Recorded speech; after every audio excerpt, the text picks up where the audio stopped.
Imagine a society where people are content with their lives and don't desire to break free from their surroundings. A world where control is not enforced through force but through pleasure. Aldous Huxley depicted this vision nearly a century ago in his novel Brave New World. He envisioned a future where people would find happiness not in chains and whips, but in endless entertainment and enjoyment. The English writer recognized something that many failed to see at the time: pleasure can be a more potent tool for control than pain. When individuals are preoccupied with pleasure, they are less likely to question authority, rebel, or protest. They become disconnected from reality, living in a state of constant distraction. This is the tale of how pleasure became the ultimate means of manipulation and how we continue to live within this self-imposed prison that Huxley described. In Brave New World, Huxley revealed a dystopian world where people experience pleasure without suffering. The key lies in the numbing of the senses. When people are constantly entertained, they become oblivious to the world around them. TV shows, video games, parties, all serve as a means to escape from reality. Entertainment often serves as a smokescreen that conceals reality. TV shows, video games, parties, and other forms of leisure can all function like addictive substances that numb the mind. But there's an even more insidious trick at play. Aldous Huxley observed that pain is a powerful motivator for change. When people suffer, they come together and fight for a better world. However, pleasure has the opposite effect. It divides people, isolating them in their own private worlds of entertainment. It's as if each person has their own personal entertainment bubble, filled with all their favorite things. The most terrifying aspect is that this control works because people willingly choose it. No one forces anyone to spend hours watching TV or be glued to their phone. People do this because it feels good. It's easy. It's comfortable. Pleasure becomes a form of self-imposed imprisonment. The genius of this system is that it appears benign. On the surface, it seems like a great way to live. Who wouldn't want to be happy all the time? Who wouldn't want to avoid pain and discomfort? But Huxley showed that this artificial happiness is actually a form of living death. The person stops growing, stops questioning, stops being truly human. Huxley argued that the happiness produced by technology is actually a form of death. People stop growing, questioning, and being truly human when they become addicted to artificial happiness. As a result, the world's largest factory was created, not for cars or clothes, but for happiness. Modern society has become a giant machine for producing fake emotions. It takes normal people and turns them into consumers who are addicted to stimuli. This happens so subtly that most people don't even realize they're being manipulated. For instance, think about the last time you saw an advertisement. The system works by creating desires that didn't exist before. Advertisements show happy people using products, making everyone want to have the same happiness. But when you buy the product, the happiness doesn't last long. Soon, another desire appears, another product, another promise of satisfaction. Of course, not everything that gives us pleasure is bad. Enjoying a movie occasionally or buying something you need isn't a problem. The danger lies in when these activities become a constant escape from reality. When people can no longer be alone with their thoughts, when they always need some external distraction. That's when pleasure becomes a prison. People's emotions become shallow because they never have to deal with real difficulties. It's like a muscle that isn't used. It gets weak. Think of it like a muscle that isn't used. It gets weaker. When people only focus on shallow pleasures, they lose the ability to feel deeper emotions like empathy, bravery, or true love. This emotional shallowness makes people predictable. They always react the same way, seeking more pleasure when they're sad, more fun when they're bored. Systems can easily manipulate these people because they know exactly what they'll do in every situation. Now, prepare to meet Soma, the most dangerous drug in existence.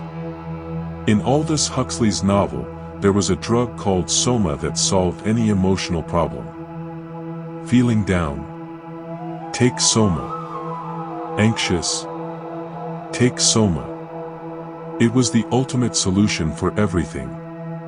Today, we don't have a pill called Soma, but we do have many things that serve the same purpose.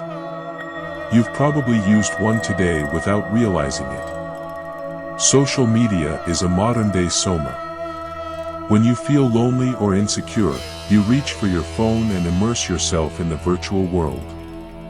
There you find likes, comments, funny videos. For a while, the existential pain disappears. But as soon as you log off, the pain returns, sometimes even stronger. For a brief moment, the existential pain fades away. However, as soon as they log off social media, the pain returns, sometimes even more intensely. Pornography is another form of escapism. It provides instant gratification without the need for emotional depth or personal growth. The individual doesn't need to know themselves, doesn't need to confront their fears, and doesn't need to deal with the complexities of a real relationship. But this fleeting pleasure leaves an even greater emptiness in its wake. Uncontrolled consumption, whether it's shopping or substance abuse, functions similarly to a drug. The initial rush brings temporary happiness, but it quickly fades, leaving the person craving more. Even medication can become a form of escapism when used to avoid emotional pain.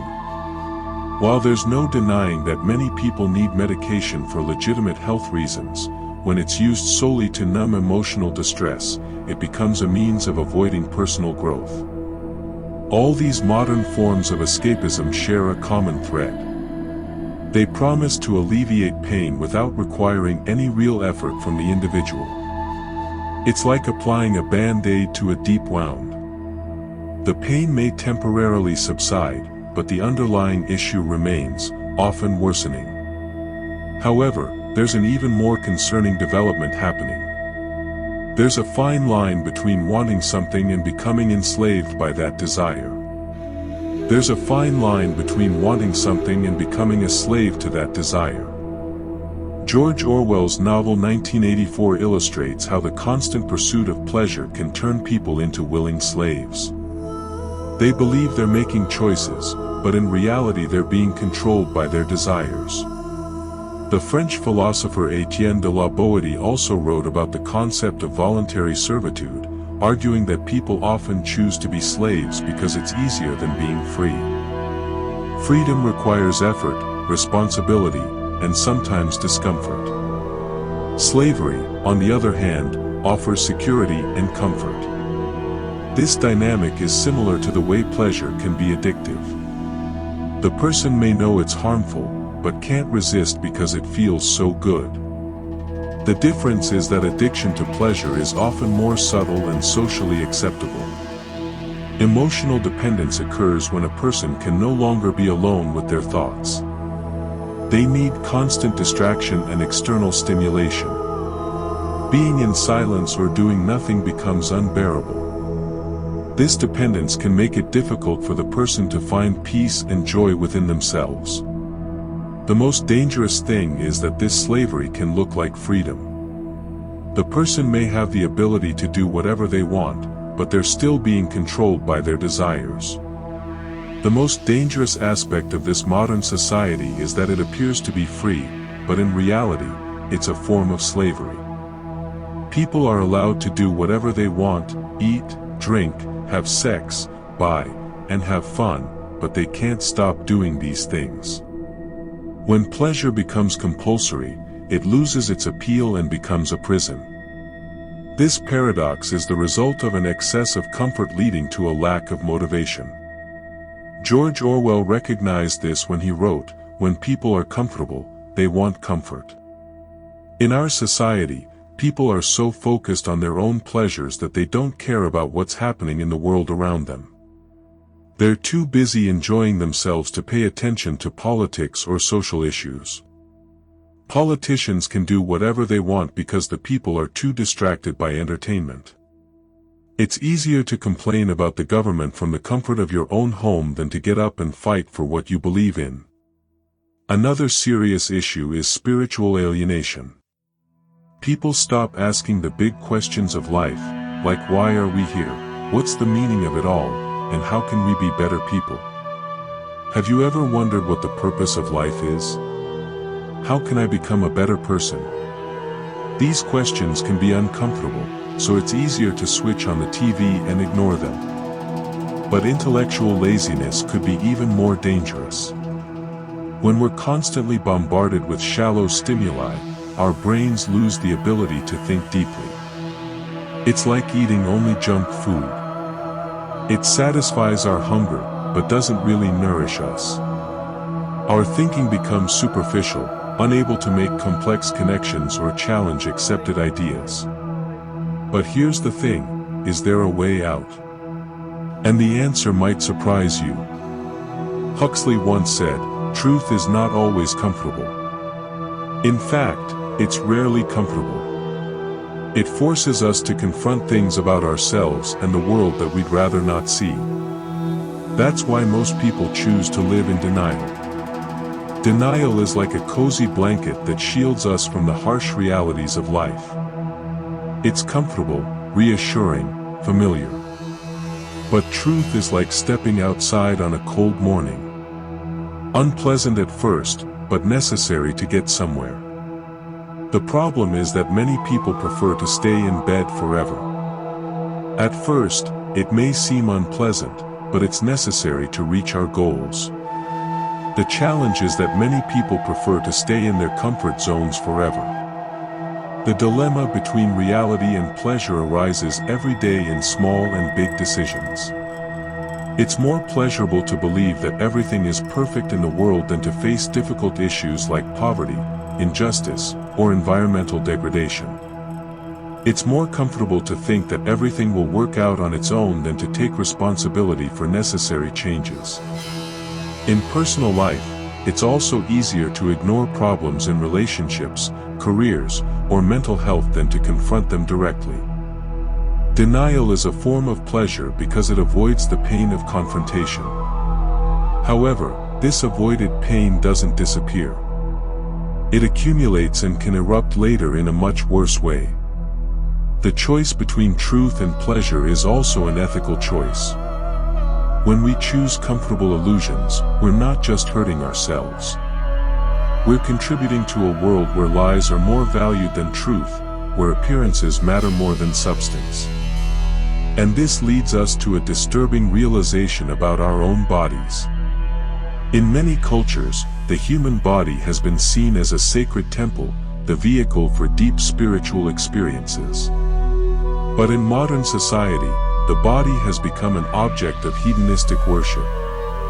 Instead of being a path to something greater, it has become the ultimate destination. This inversion of the sacred is very dangerous. When we treat our bodies only as a source of immediate pleasure, we become trapped in our physical desires, unable to see beyond the needs of the moment. When we treat our bodies solely as objects to satisfy immediate desires, we become trapped in a kind of self-imposed prison. We lose sight of anything beyond our immediate needs, just as someone living in a beautiful house might never leave it to explore the world outside. This is something that Jung, the famous psychologist, wrote about, how desires can be illusions of freedom. We may think we're free because we can do whatever we want with our bodies, but in reality, we become slaves to our own impulses. It's like a dog chasing its own tail, running in circles without getting anywhere. Schopenhauer, the German philosopher, also talked about this, how desire is a source of suffering. We suffer when we want something but don't have it, when we get what we want but soon another desire appears, and when we lose what we have. It's an endless cycle of dissatisfaction.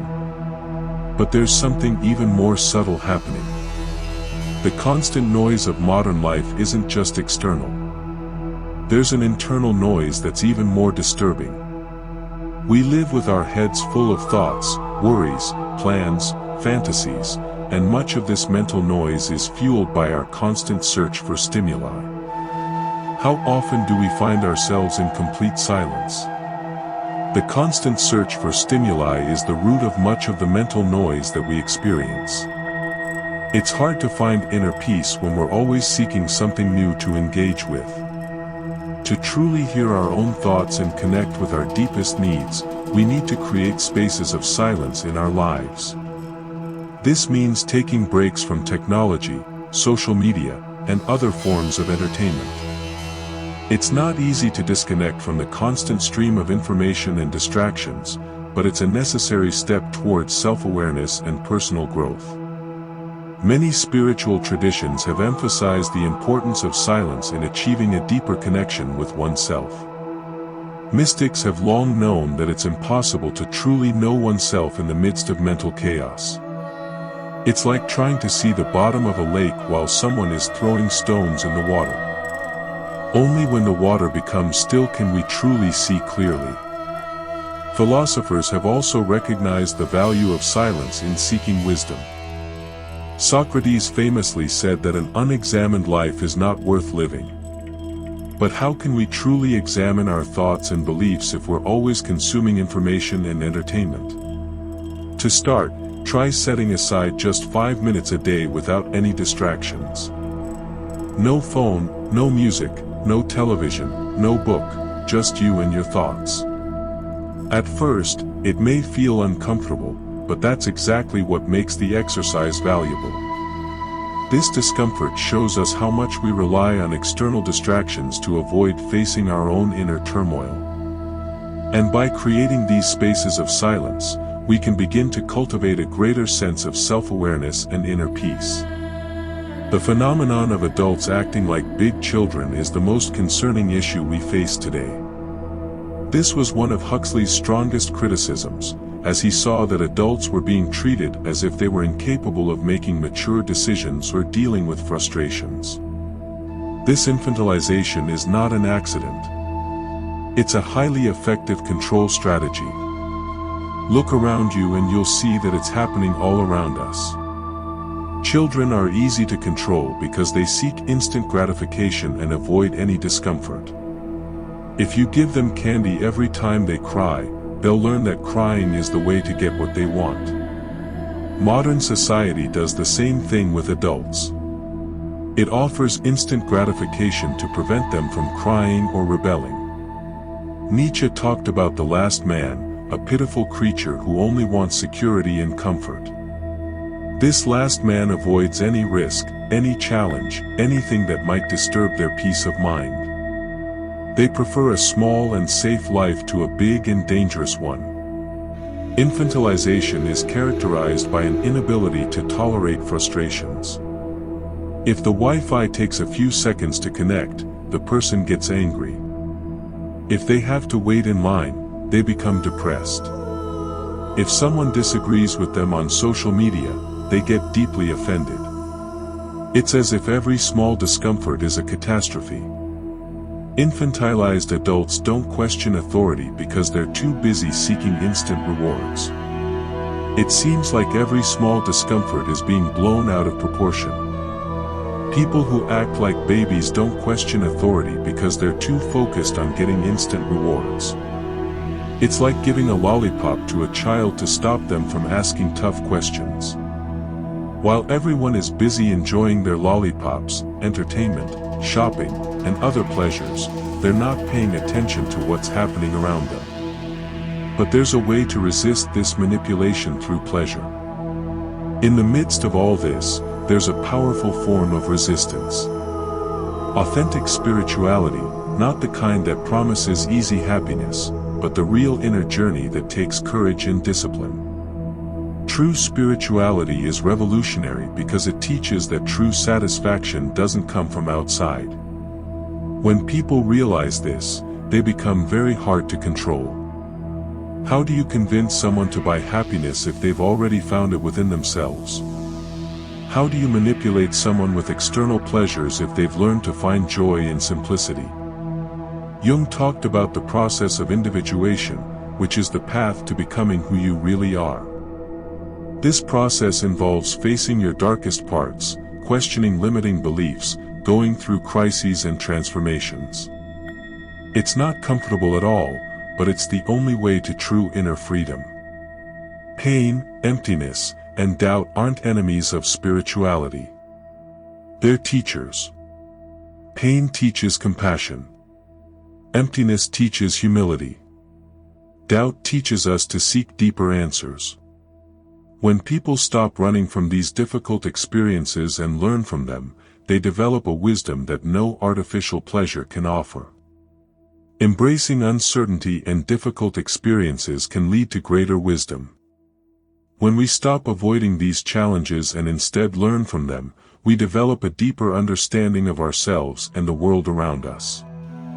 However, not all pleasure is inherently bad. There's a distinction between pleasures that nourish our souls and those that distract us from reality. Authentic pleasure arises from genuine connections, from appreciating the simple beauty of life, and from being present in the moment. It doesn't create addiction because it doesn't promise to be more than it is. For example, the pleasure of watching a sunset is different from the pleasure of binge-watching TV. The first connects us with something greater than ourselves, while the second disconnects us from our surroundings. The first leaves us feeling more awake, while the second makes us feel more asleep. The first nourishes our souls, while the second merely distracts our minds. True human connections also bring joy that doesn't depend on external stimuli. When we connect deeply with another person, sharing our vulnerabilities and creating together, a profound sense of fulfillment emerges. This joy comes from the capacity of humans to love and be loved. Finally, artistic creation is another source of conscious pleasure. When we create from the heart, we experience a deep sense of satisfaction that nourishes our souls. Creating art is another way to experience conscious pleasure. When a person expresses themselves through writing, painting, dancing, singing, or any other form of self-expression, they experience a deep sense of satisfaction. It's the joy of giving shape to their emotions, of showcasing their uniqueness, of adding beauty to the world. But now we come to the crucial question: how can we enjoy pleasure without getting trapped in it? How can we find freedom through pleasure without becoming a hermit detached from society? The answer is not to reject all forms of pleasure that are impossible or harmful. The key is to develop awareness. Awareness means being able to recognize our own impulses before acting on them. It's creating a space between desire and action where we can make conscious choices. Here are some practical ways to cultivate this awareness. First, try taking a conscious pause before reaching for your phone, turning on the TV, or making a purchase. Ask yourself, why am I doing this? Am I avoiding some emotion? This simple question can help break the automatic habit that makes us slaves to our impulses. Second, establish regular pleasure fasts. Once a week, choose to go without your usual source of pleasure, such as social media, music, TV shows, or sweets. This shows how much we rely on these things and strengthens our ability to make choices. Social media, music, TV shows, and sweets. These things show how much we rely on them and improve our ability to make choices. It's like exercising a muscle. The more we practice, the stronger it gets. Next, focus on pleasures that require presence. Going for a walk in nature, having deep conversations with friends, reading books that challenge your thinking, learning something new.